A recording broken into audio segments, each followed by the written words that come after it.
চন্দননাথ। মেঘেদের কাণ্ড দেখো, কিরকম অবাধ্যতা। ওরা কেউ শুনছে না আর বড়দের কারুর কথা।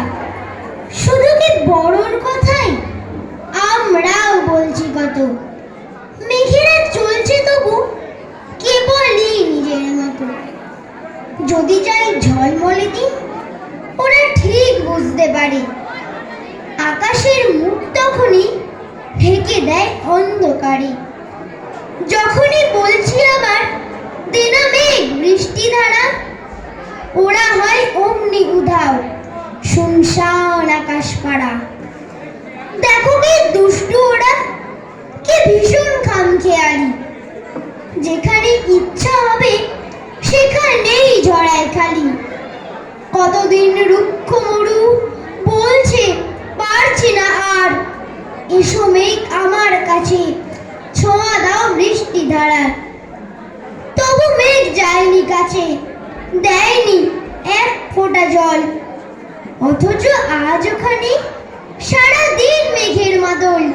ওখানেই সকাল দুপুর অবিরাম বাদল ছায়া।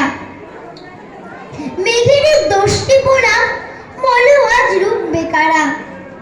ওদেরই জন্যে তো আজ মরুতেও বানবাসী সব।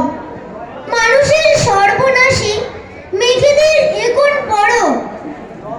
অথচ এই এখানে আমাদের দিনাজপুরে, আমাদের কোচবিহারে মাটি আজ যাচ্ছে পুড়ে। জমিতে পুড়ছে ফসল, নদীরা শীর্ণ কায়া।